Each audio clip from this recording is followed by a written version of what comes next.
से हमने परमपिता परमेश्वर के इस यथार्थ ज्ञान को स्वीकार किया है, हम उनकी शरण में आए हैं। उसके बाद से परमेश्वर ने हमें जितने भी सत्संग सुनाए हैं, हर सत्संग में ज्यादातर परमात्मा का एक ही जोर होता है कि सबसे पहले हम भगत बने, हम साधु बने। और साधु के विषय में गुरुदेव ने बताया कि साधु सो जो सीधा चाले। संत वही होता है, भगत वही होता है, साधु वही होता है जो बिल्कुल सीधे तरीके से रहे, वो अपने परमेश्वर की रजा में राजी रहे। मालिक की वाणी भी है ना कि कुत्ता हूं गुरुदेव का, मोतिया दास का नाम। तो जैसा वो परमात्मा हमें रखना चाहे, जैसा परमात्मा हमें बनाना चाहे, जिन परिस्थितियों में परमात्मा हमें ढालना चाहे, हमें उस परमेश्वर के अनुसार उनके संकेतों को समझते हुए हमें वैसा ही भक्ति मार्ग पे व्यवहार करना चाहिए, तभी हम सफल हो सकते हैं, अन्यथा नहीं हो पाएंगे। तो संदेशा यह था पुण्यात्माओं कि आज हम जितने भी भगत भाई बहन हैं, तकरीबन कई लाखों की संख्या में सतगुरु रामपाल जी महाराज जी के शिष्य और शिष्य हैं। चाहे उन्होंने 2014 बरवाला कांड से पहले नाम दीक्षा ली हो, चाहे उन्होंने बरवाला कांड के बाद में नाम दीक्षा ली हो, वो सभी परमपिता परमेश्वर के ही बच्चे हैं।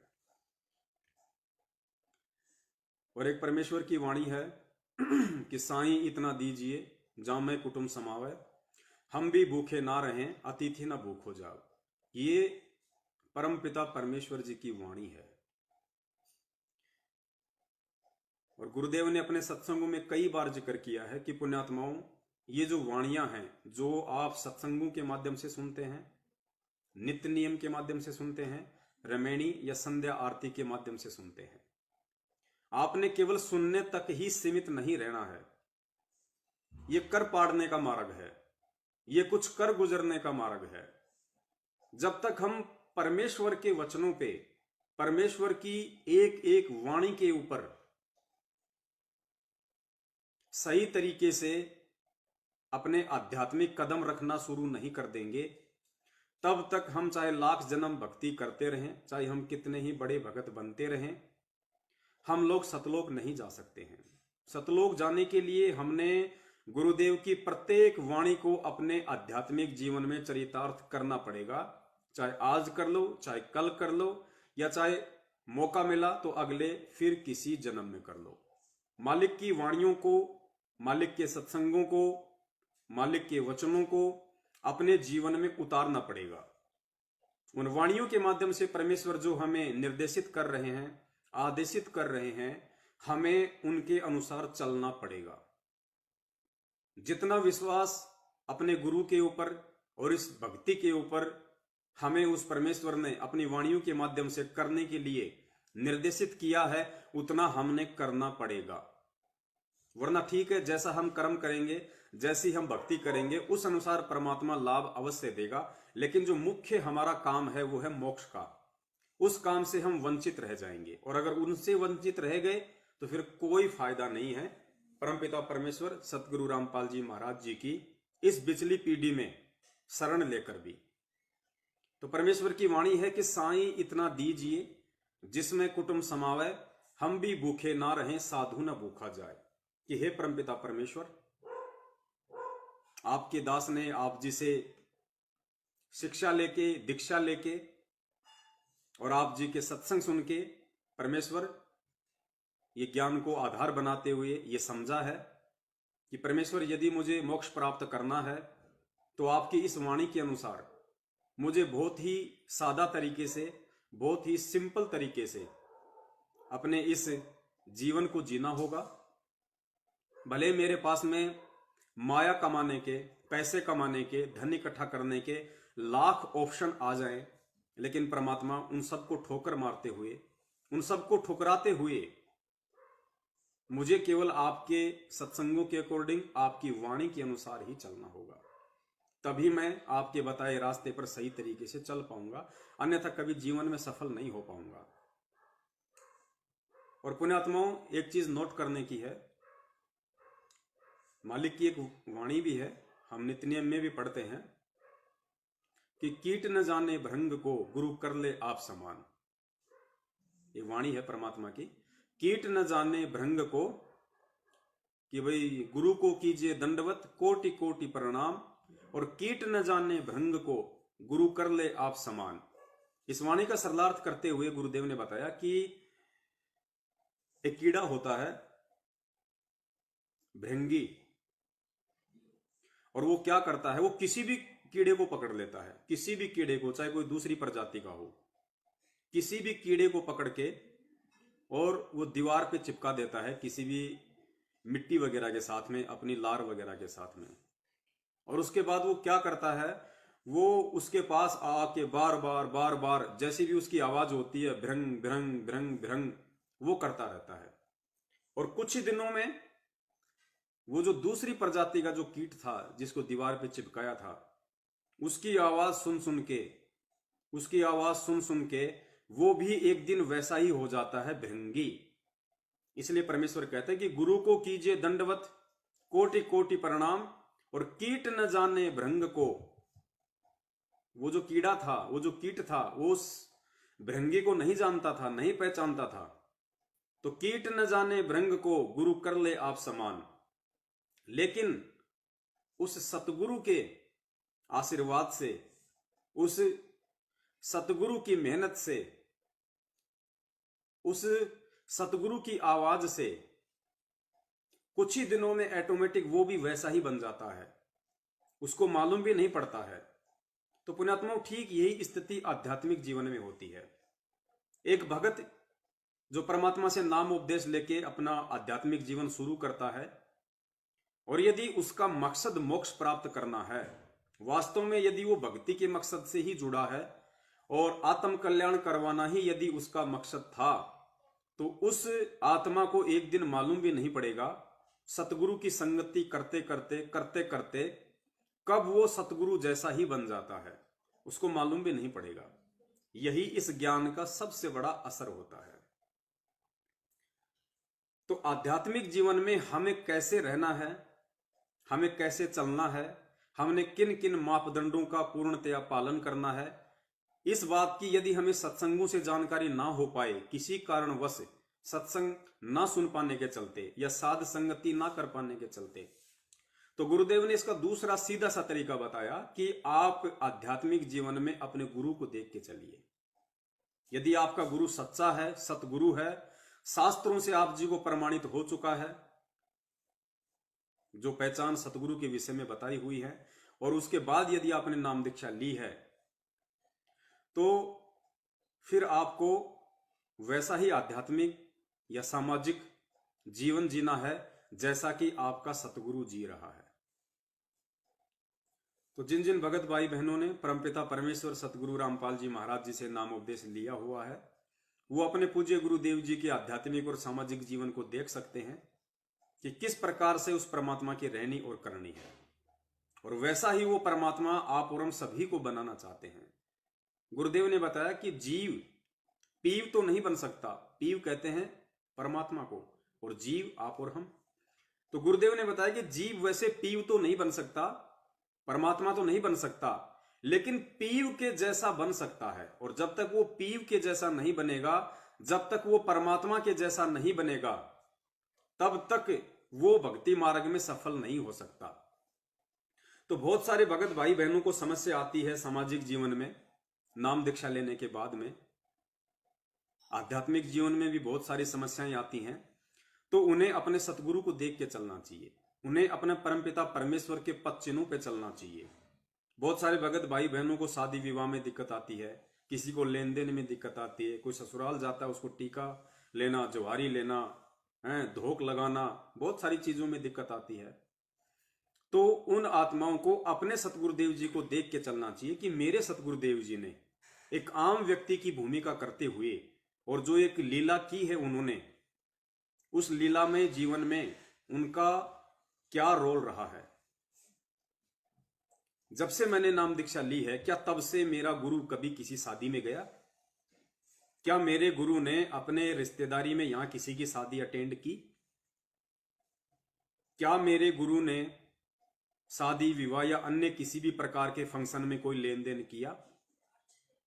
क्या मेरे गुरुदेव ने जब उनके भाणजों का, जो उनकी बहन के बच्चे हैं, जब उनकी शादी थी, विवाह था, तो क्या मेरे गुरुदेव भात लेके गए थे?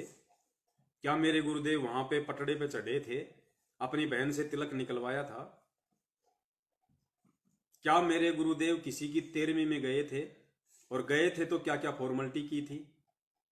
क्या मेरे गुरुदेव ने जब कभी उनके परिवार या रिश्तेदारी में किसी का कोई निधन हुआ हो, तो क्या उन्होंने किसी पंडित वगैरह को जो है बुला के पूजा पाठ करवाई थी? या जैसा उस पंडित ने निर्देशित किया था पिंड वगैरह भरवाने के लिए, मटके वगैरह फोड़ने के लिए, या अन्य किसी प्रकार के आडंबर करने के लिए, जो जो परंपरागत हैं, सदियों से चलते आ रहे हैं, क्या मेरे गुरुदेव ने कोई सहयोग किया? क्या किसी को नारियल भी लाके पकड़ाया? क्या नारियल के लिए 5 रुपए भी दिए गुरुदेव ने? आध्यात्मिक जीवन में आ जाइए, आध्यात्मिक जीवन में देख लीजिए अपने गुरुदेव को।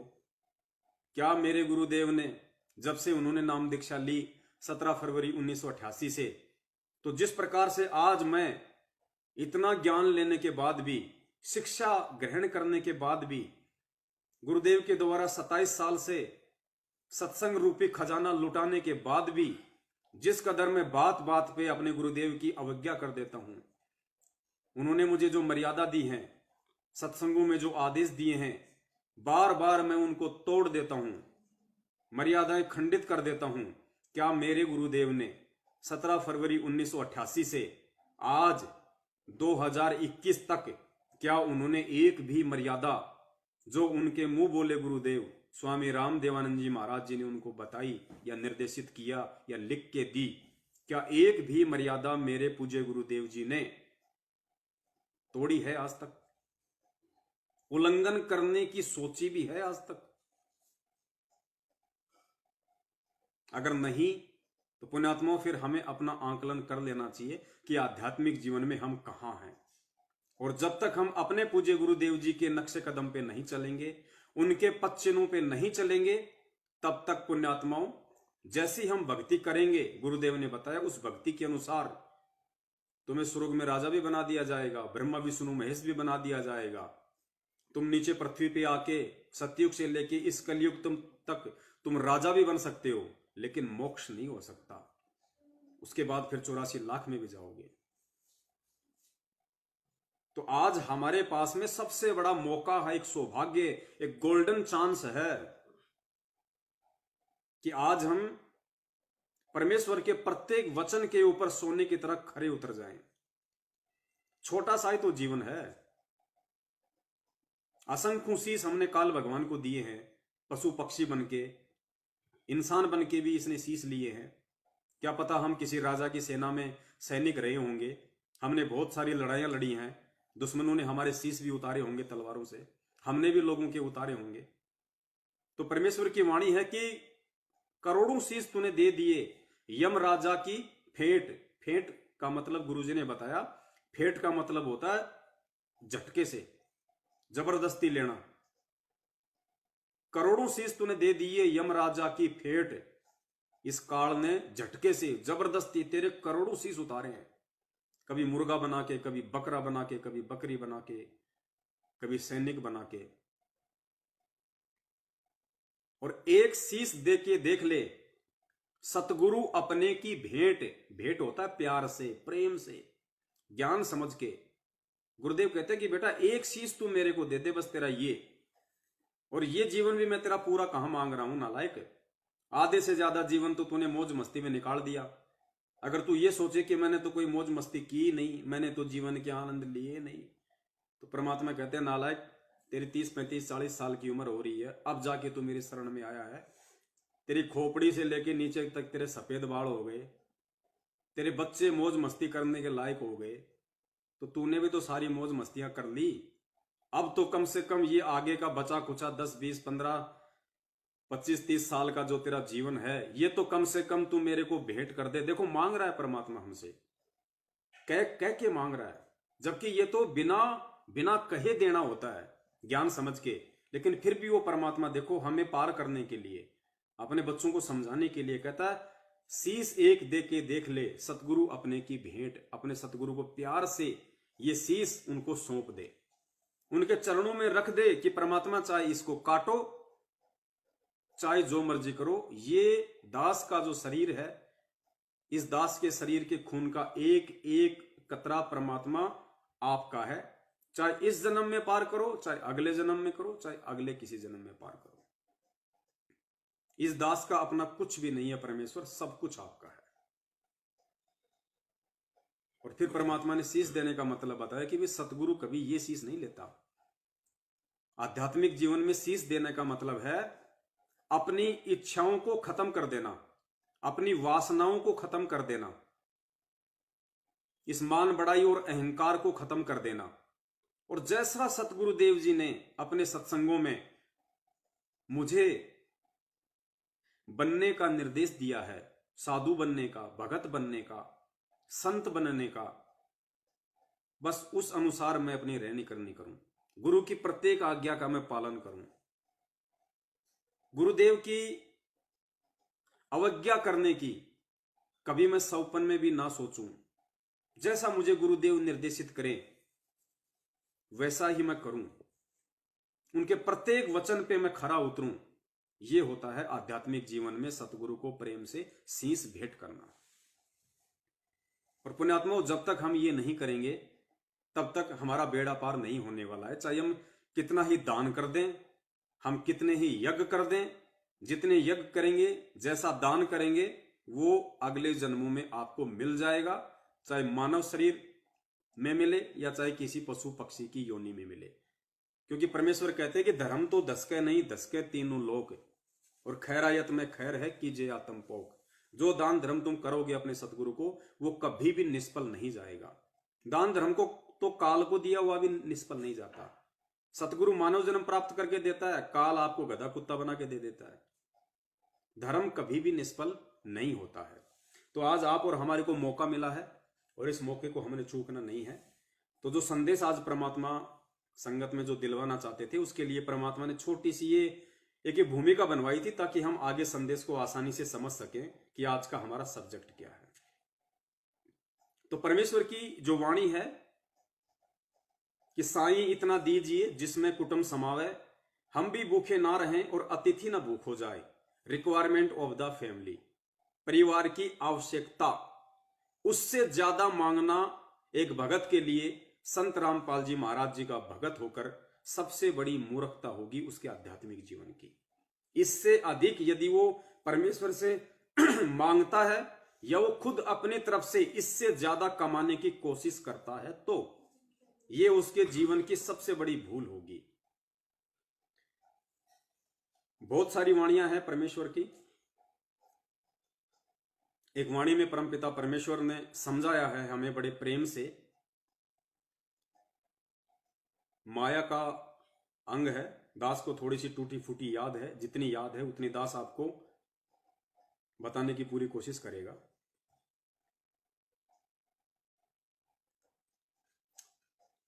गुरुदेव ने बताया कि परमात्मा ने सत्संग करते हुए अपनी वाणी के माध्यम से कहा कि दानी को नहीं देत हूं, ना राखूं वर्ष करोड़, ये माया है सूम की बंदी सूम गलडोर। गुरुदेव ने कहा कि जो मेरा भगत दान करेगा उसको मैं धन नहीं दूंगा। धन नहीं देने का मतलब उसको उतना ही दूंगा, रिक्वायरमेंट ऑफ द फैमिली। क्योंकि हम वाणी भूल सकते हैं, परमात्मा अपनी वाणी नहीं भूल सकता। तो परमेश्वर ने कहा कि दानी को नहीं देत हूं, जो दान करेगा उसको मैं धन नहीं दूंगा। अब देखना पुण्यात्माओं, इन परमेश्वर की वाणियों पे गौर करना। आज 90% भगत समाज दान यही सोच के करता है कि मुझे धन और ज्यादा मिलेगा। क्योंकि परमेश्वर ने भी अपनी वाणियों में जिक्र किया है कि भाई धन चाहे तो दान कर और मुक्ति चाहे तो नाम। लेकिन परमेश्वर की किस वाणी का कहां पे क्या अर्थ निकलेगा, इस चीज को समझना ही परमेश्वर के उस परमेश्वर के सत्संगों के संकेतों को समझना है। यही तत्व ज्ञान है जो एक शिष्य अपने सतगुरुदेव जी से सीखता है। तो दो वाणियां परमेश्वर ने बोली कि धन चाहे तो दान कर और मुक्ति चाहे तो जप नाम। और दूसरी वाणी में परमात्मा कह रहे हैं कि दानी को नहीं देत हूं ना राखूं वर्ष करोड़। जो मेरा भगत दान करेगा उसको मैं धन नहीं दूंगा, ना राखूं वर्ष करोड़। उसको धन देकर, दान करने वाली पुण्य आत्माओं को धन देकर मैं करोड़ों वर्षों तक इस काल की जेल में नहीं रखना चाहता। दानी को नहीं देत हूं ना राखूं वर्ष करोड़। ये माया है सूम की। सूम होता है कंजूस आदमी। ये माया है सूम की बंदी, सूम गलडोर। इस माया को तो मैं कंजूस व्यक्ति के ही पैरों की बेड़ियां बना के उसको पहना के रखूंगा। भगत के लायक माया नहीं होती है, भगत के लिए माया नहीं होती है। तो फिर किसी भगत ने सवाल किया कि हे परमपिता परमेश्वर, भगत तो दान ही ये सोच के करता है कि दान करेंगे तो धन मिलेगा, धन मिलेगा तो फिर मकान खरीदेंगे, प्लाट खरीदेंगे, 100 प्रकार के काम जोड़ेंगे। लोग तो दान ही धन की प्राप्ति के लिए करते हैं, और आप कह रहे हो कि दानी को नहीं देत हूं ना राखूं वर्ष करोड़। तो परमेश्वर, फिर जो दान करने वाला जो आपका भगत है उसको फिर आप क्या दोगे अगर धन नहीं दोगे तो परमेश्वर ने बड़े प्यार से कहा कि दानी को तो देत हूं ज्ञान ध्यान विश्वास। देखना पुण्यात्माओं, पूज्य गुरुदेव जी ने बताया कि ज्ञानी को तो देत हूं, दानी को तो देत हूं ज्ञान ध्यान विश्वास, भक्ति गरीबी और बंदगी, ज्यों निपजे निज दास। जो मेरा भगत दान करेगा, कौन सा भगत? ज्ञान को समझ के जो दान करेगा, ज्ञान को समझ के जो दान करेगा, उस मेरी प्यारी आत्माओं को मैं क्या दूंगा? दानी को तो देत हूं ज्ञान ध्यान विश्वास। ज्ञान क्या? इस परमेश्वर के पूर्ण मोक्ष मार्ग की जानकारी, यथार्थ जानकारी, तत्व भेद। दानी को तो देत हूं ज्ञान ध्यान। ध्यान क्या? उसको ऐसा ज्ञान दे दूंगा उसके बाद उसका ध्यान मेरी भक्ति से और मेरे चरणों से, पूज्य गुरुदेव जी कहते हैं कि हटेगा ही नहीं। ज्ञान ध्यान और विश्वास, उसको इतना विश्वास से भर दूंगा, इतना विश्वास से भर दूंगा, उस जन्म में उस पुण्य आत्माओं को कोई डगमग नहीं कर पाएगा। इतना विश्वासी मैं उस आत्मा को बना दूंगा। दानी को तो देत हूं ज्ञान ध्यान विश्वास, और क्या देंगे? भक्ति गरीबी बंदगी, ज्यों निपजे निज दास। उस मेरी प्यारी पुण्य आत्माओं को मैं ज्ञान ध्यान विश्वास भक्ति गरीबी बंदगी शील संतोष विवेक दया अक्षमा परोपकार निश्चलता निष्कपटता, ये सारे गुण जो 16 श्रृंगार हैं एक आत्मा के, ये सारी चीजें मैं उस दान करने वाली आत्मा को दूंगा। ज्यों निपजे निज दास, ताकि जो मेरा दास है वो निपजेगा, उपजेगा, वो बढ़ेगा, वो वृद्धि करेगा भक्ति मार्ग में सतलोक जाने के लिए।